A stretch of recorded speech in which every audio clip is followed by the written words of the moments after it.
Ladies and gentlemen, welcome to our newest edition of Shots of Legends.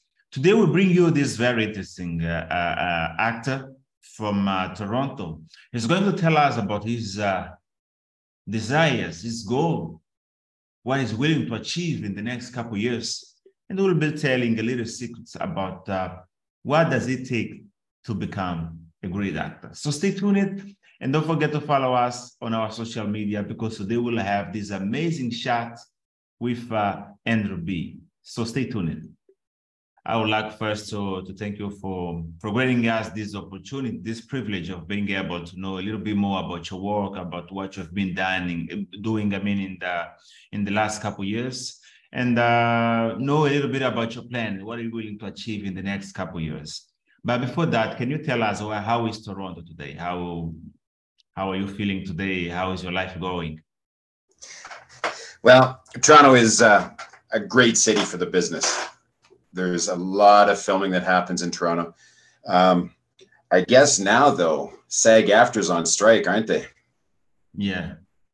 Yeah, so that'll shut down the American productions, but ACTRA is still shooting, so it's all good. And tons of non-union stuff is shot in Toronto, which is also very good. Yeah. Yeah, but looking to there is one question that I would like to ask. Is this easy to be an actor? What are the challenges? And when you analyze your work as an actor, do you think this process, this path, is made of more of challenges, more of success? How do you analyze the process of becoming the professional actor that you are today? Well, this is something I wanted to do, Sergio, when I was 6. And unfortunately, I went through an extremely traumatic background. And it wasn't until I was 46 that I actually started acting. And for me, it's like anything else. You know, I had lived a life already before I started acting. So I learned a lot along the way. Yes. And because it is entertainment and performance. To earn a living as an actor, I mean, I don't know, what are the numbers? 5% actually can earn a living as an actor. So I just read the article on Orange is the New Black about how these actors were just completely taken advantage of by Netflix. Yes. And, you know, when they were shooting, a lot of them, I mean, they were making the minimums, but they couldn't quit their day jobs. And Orange is the New Black, from what I read, got better numbers than Game of Thrones. And those actors were paid a fortune. So that is the business. And it's like performance art. To earn a living doing it is very, very challenging. I read again somewhere that maybe 1 or 2% of music that's listened to online is classical. So if your love is you're a classical pianist or you're a classical guitarist, to earn a living doing that now, you have to be an entrepreneur. You have to know how to sell yourself and create your own audience, because there's just so much content available now. We're not talking 20 years worth. People can search for content that's 100 years old. So with all that choice as a creator, if we don't sell ourselves, it's very, very, very hard to get eyes on us. And because I started late, it's even harder. You know, our greatest marketability is from 20 to 30. That's when we're just the most beautiful, you know, in most cases, I'm generalizing, but in terms of our sexual energy, our creativity, our desirability, 20 to 30. And if you don't hit in that time period, you've got to work very, very, very hard to create a career. And that's where I am right now. So what are the challenges? Can you tell us about the process of embodying? Because I'm trying to analyze the fact that there might be some hardships to embody someone else's life. Like when you go on set, you need to embody that doctor, that entrepreneur. You need to be that musician. You need to be that singer, etc. Can you tell about the process of embodying a different characters when you're on set? How do you feel when you must actually live your own life so you can portray someone else's life? Can you tell us about this process? Yeah, and again, there's a lot of mysticism around acting, but for me, being the age I am and the life I've lived, everything is extremely simple. Who would I be under those circumstances? That's what I bring to set. Who would I be? When actors talk about, oh, it was not me, it was the character. I mean, there's a level of bullshit in that. Nobody has a psychotic break as an actor. It is always us that we bring. Sometimes, and this is when it's absolutely magical, I lose sight of who I am for moments. And that's when I know it is truly wonderful, because I'm totally present in the moment. And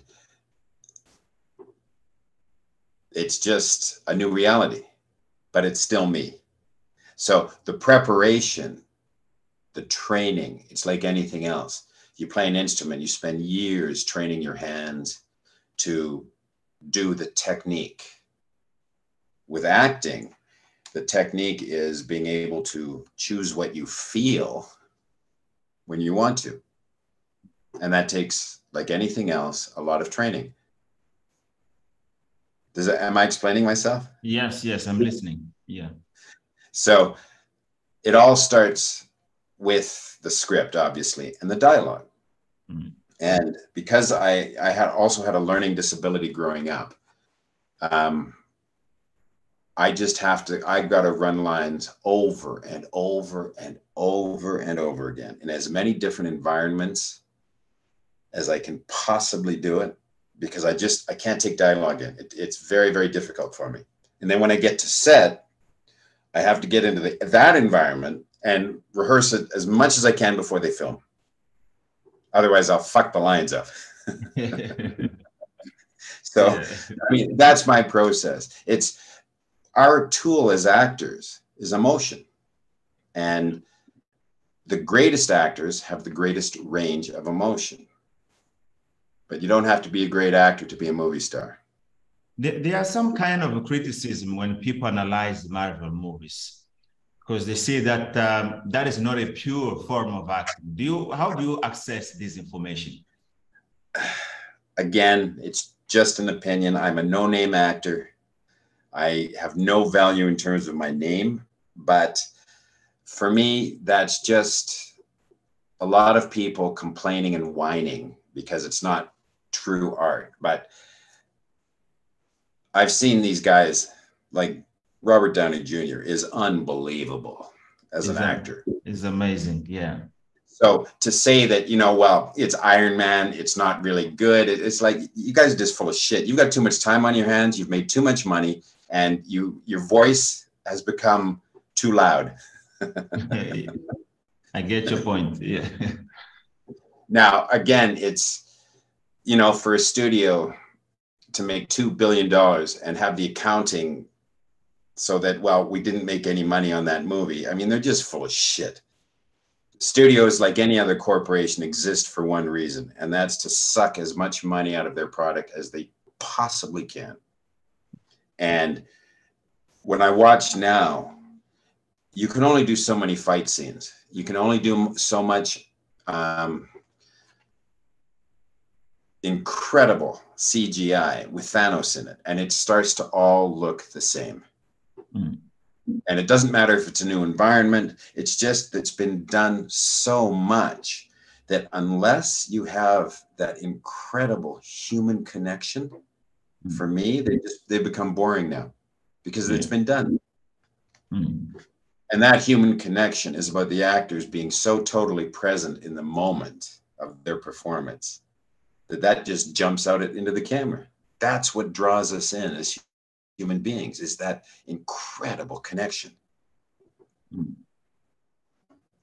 But when you go back to the years, when you analyze how it all started, when you analyze that The Godfather, when you analyze the process when Francis Coppola was in his prime, and when you analyze the current productions, how do you access this? Do you think we are evolving as filmmakers? Do you think, is there something that is lacking today when you compare the productions way back to the 80s, to the 70s, to the etc.? How do you see this process? Are we evolving, or we just letting some qualities behind? How do you access this process when you look to the film industry? What's happened now is that technology has made it so easy to film that some idiot with a $2,000 iPhone can call themselves a filmmaker. Because the phone is, I mean, the technology is just so advanced. It's unbelievable. Yeah. And the GoPro cameras, and I mean, they're high definition. What they can do now is remarkable. So for me, that's like AI is, removing our humanity. Yeah. For all of us. And that's not going to stop. There's too much money to be made. People just will keep creating and creating and creating and creating without any thought to consequence. And that's what's happening with AI. And the difference is that AI is replacing our brains. It's not like a sewing machine in the Industrial Revolution. It's actually replacing the human brain, yes, which is absolutely terrifying for me. Because, the script that are being written now, right? Is it Nirvana that some AI program has done, like some Nirvana stuff? They're recreating Beatles. Yeah. I mean, that's awful. Why? Like, why would some human have that need? These people were utter geniuses. And to want AI to be able to recreate that, it just makes me crazy. So in terms of the movie business, what we have now is, without that human connection, all we have is ridiculous technology. Do you think is there a way we can fight this? I mean, no. these AIs, etc. How can we proceed from now on? We can't. It's moving now. It's not going to stop. I listen to quite a few futurists, and these are men who have studied, they're highly educated, and they study the future and the possibilities. And most of them agree that AI it's unstoppable. And as long as it gets more and more and more powerful, right now, there's weapon systems that make their own choices. I mean, that's not good. When you give, weapons that kind of intelligence. But there's a demand for it. People want to kill each other.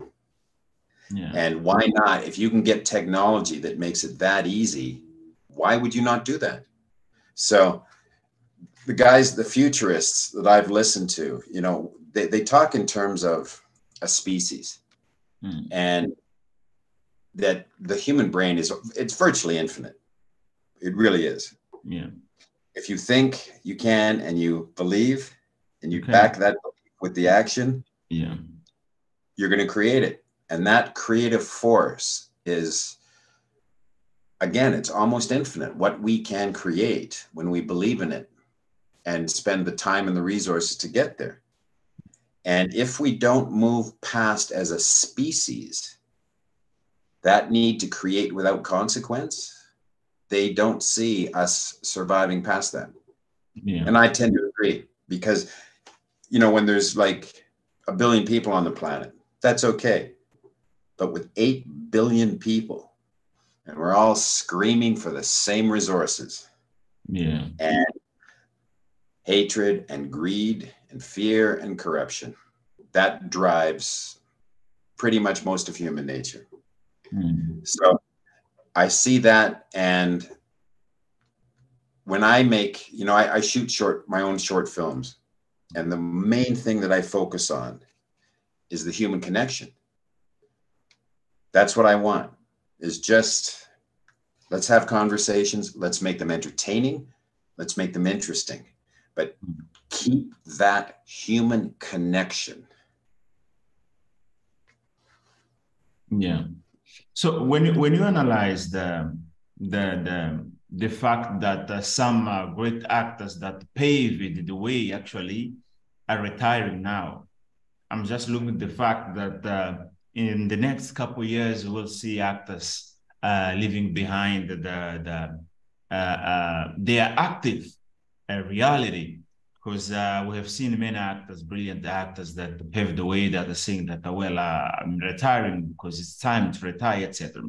Which legacy do you think that these great actors and actresses that paved the way might live in the actual context? Because I'm seeing that I'm telling this because we have new generation actors from new generations, etc.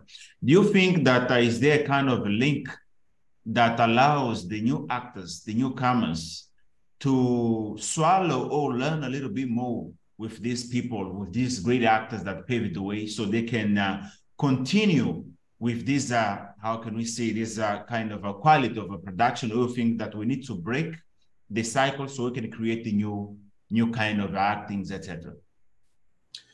No, it's like any other performance. It's the truly great actors understand what cinema means. They understand how to be cinematic, as do the directors. And with the camera, less is more. That's what, for me, all these great actors could do, is they were so cinematic. They could tell stories with their eyes, and the filming in the great movies would support that. And that, for me, is because there's so much content being made now, the cinematic nature of the art is being lost. When you look at the TikTok videos and yeah, people have a 13-second attention span, and if they don't see 38 flips done, and it's sped up 3 times, they lose interest. That's not cinema. That is mindless entertainment for somebody who just has a thumb that's scrolling. So I think that, where I'm asking this, Mr. Andrew, is because we literally saw the information that saw Clint Eastwood, for example, one of the great mandates we have on the film industry right now, is about to retire, because I think he was he's still directing the last movie. I think it only he might have finished to direct that movie. Because I'm sorry. Yeah, so when we see these legends. No, what's his name? Who did you just say? Clint Eastwood. Do you know? Oh. I was talking about Clint Eastwood. He's about to, I think this is the last movie. I'm just forgetting the title right now, but he was directing the last movie. So when we see these legends saying that they are about to retire, it might be worrying somehow, because we might be wondering if they left us great people, great filmmakers, great actors, so they could that are able to continue with their legacy or their job. That's why I was asking if are we ready to assume this? Yeah, I'm listening. I think that era is done and it's gone. It's never coming back. Yeah, because there's too much content now. A movie in the 60s and the 70s, when it would come out, sometimes it would stay around for 6 months or a year in the theaters. Yes. That long. And because there just wasn't the content, because of the absolute barrage of content now, those days will never come back. They can't. And you know, I mean, Clint Eastwood was just unbelievable. Yeah. Did you see The Good, the Bad, and the Ugly? Yes, I know all of his movies. So the trilogy that he did with Sergio Leone, you know, I mean, they film in Italy, so it's called the Spaghetti Western. Yeah.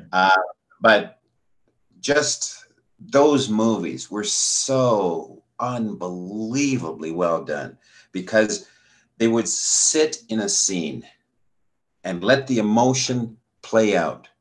There was none of this ridiculous need for these jump cuts and the ridiculous mindless editing because the stories aren't good enough to sit in a scene. I mean, that was like The Godfather, just creating a story on the screen as if you're actually there in real time. Yeah. Those days are not coming back. They're gone. Yeah, because today we live in this phase of mass productions. You see, a studio can direct or produce five to 10 movies in a year, for example. They don't have much time to select or, you know, to produce or to give us those kind of movies that could move us. Because I think it's important to watch a movie, go to the cinema, and you feel touched by that movie you go to. Because when we mention, for example, The Godfather, etc., the Titanic, for example, when you go way back to the Terminator, etc., you find a movie that actually characterize or marks a generation or a phase, a golden age, a golden era of the film industry. But lately, it's easy to, as you explained when you mentioned TikTok, etc. It's easy to find someone recording 10 to 15-second videos on TikTok and see the next day say like, well, I'm an actress, I'm an actor. So that's why I was asking if are we ready to keep moving with these with the lessons, with this lesson that we have gained from these legends that are somehow about to retire nowadays. Nope. Those days for me are just gone, and those kinds of movies are gone. I saw actually. I go to Bell Lightbox a lot. I hate Cineplex, the big Cineplex studios. I mean, they're just. I feel like I'm being raped every time I go into one of them. $20 for a movie, $10 for a popcorn. I'm hit with a barrage of sound because everybody around me is so numb that they need that kind of stimulation. And I just don't do it anymore. There's TIFF Bell Lightbox where TIFF is held in Toronto. They bring in really, really good movies usually. And they tell stories. And they're usually lower budget.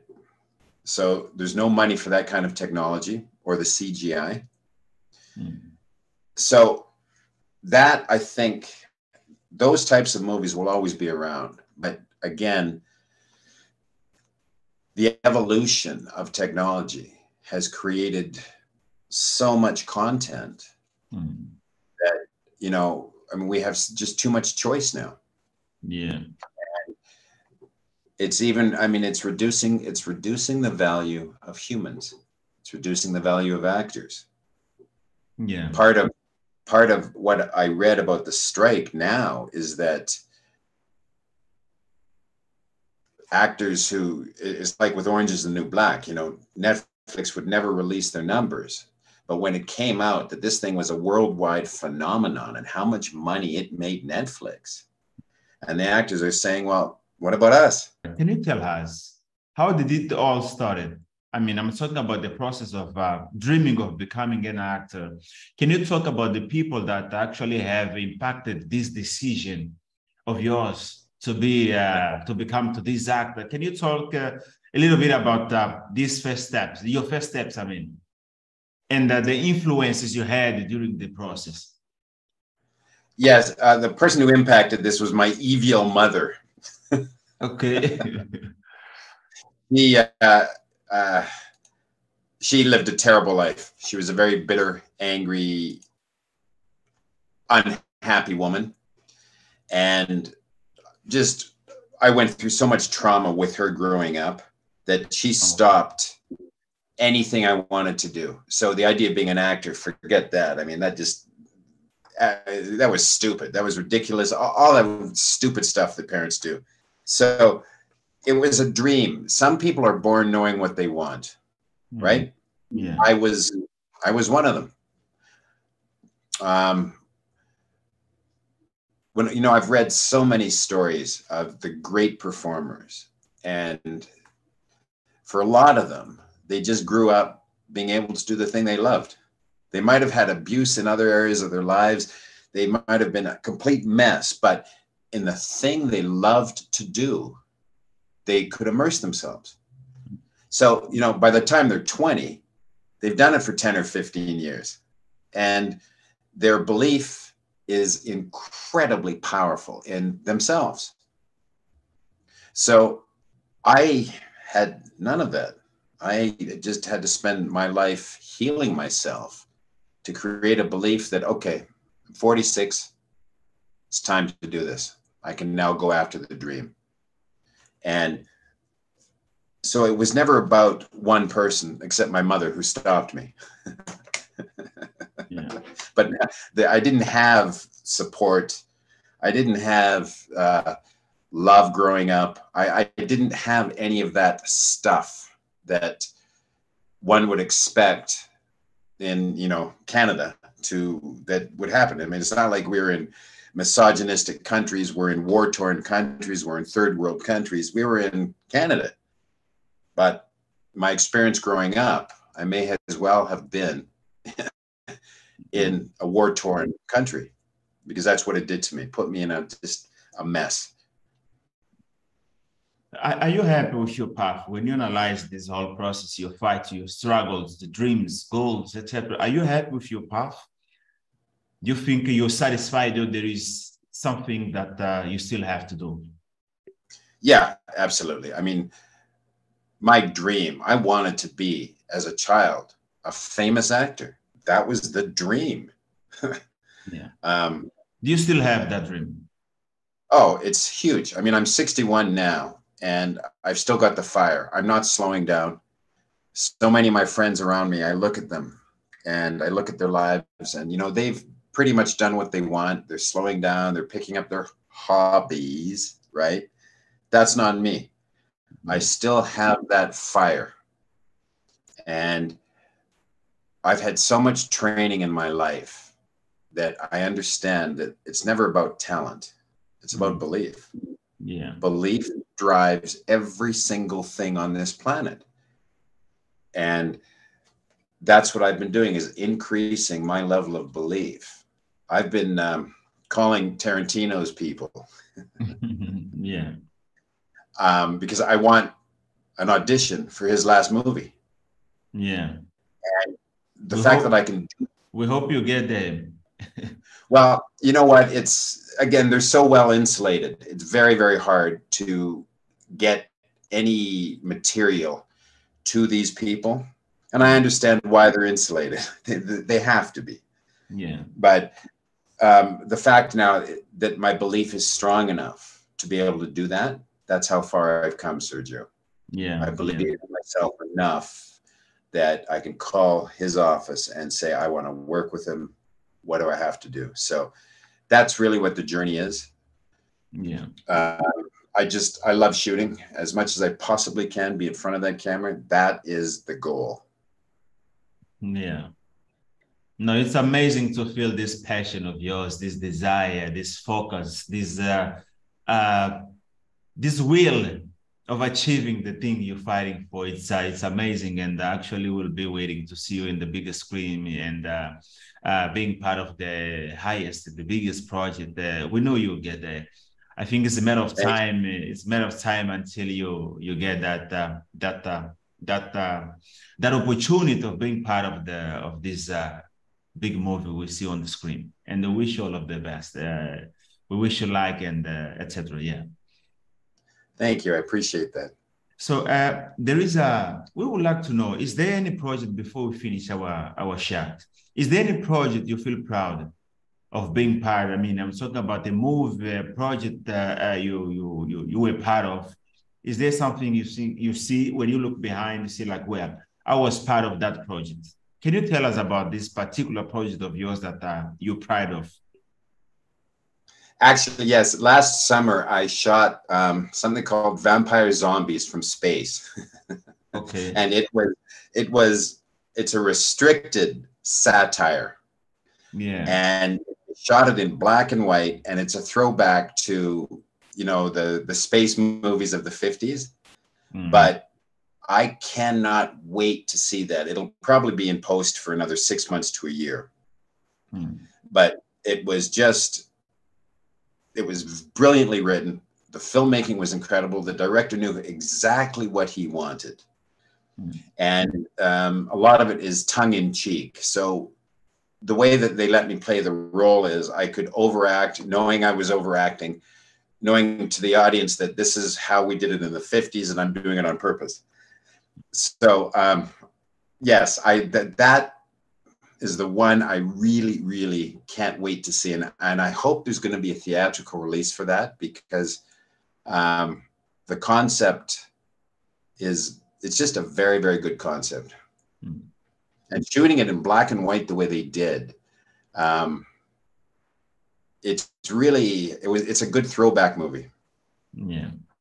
Before we finish our chat, is there any message you could leave for young actors, dreamers all over the world, even not being young, but those people, that person, I mean, that somehow might be willing to give up because you might think, so she might think that the journey is heavier than she thought it would be, and she just thinking, or he just thinking about giving up.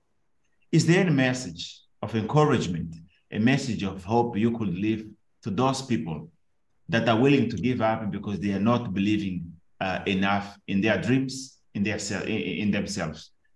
What would you say to them in this moment? What I would say is, you know, I've spent my entire life healing myself so that I could go after my dream. And at 61 now, the fire in me is huge. The belief is huge.